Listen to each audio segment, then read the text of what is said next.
It's 12:41 a.m. on March 8, 2014. Malaysia Airlines Flight MH370, a Boeing 777, lifts off from Kuala Lumpur, bound for Beijing, with 239 people on board. It should be an ordinary overnight flight. Lights dimmed, passengers settling in, until the aircraft begins to vanish in a way that still doesn't fit neatly into any single explanation. Less than an hour after takeoff, MH370's routine communications end, and the plane stops showing up normally on civilian radar, meaning the identifying signal that helps controllers track a flight is no longer there. That detail doesn't prove intent by itself, but it changes what the world can see and what investigators can reconstruct. Then comes a harder clue. Radar data later suggested the aircraft turned back west, crossing Malaysia and continuing toward open water. This is one of the most unsettling parts of the story, because it implies the plane wasn't simply lost in an instant.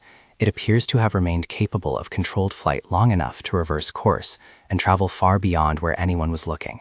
After MH370 moved beyond radar coverage, investigators relied on something almost ghost-like: automatic satellite handshakes.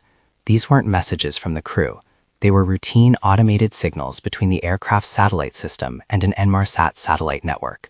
The pings don't give a precise location, they produce distance rings, and those rings become long arcs of probability when combined with aircraft performance and timing. When analysts layered multiple factors, ping timing, likely speed and fuel limits, and signal characteristics that help estimate direction, the evidence leaned away from a clean northern path and toward a long flight ending in the remote southern Indian Ocean. That conclusion shaped the major search areas, not a single dot on the map, but a narrowing corridor built from math, physics, and uncertainty. A year later, the story gained physical proof when debris began washing ashore. The most famous piece was a wing surface called a flareapron found on Reunion Island. It strongly supported an ocean impact, but it still didn't reveal the one thing that would turn theory into certainty: the main wreckage and the flight recorders. And that's why MH370 remains so disturbing.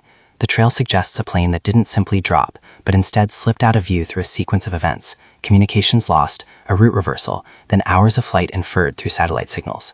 The science can narrow the where, but without the recorders, the why stays trapped behind silence.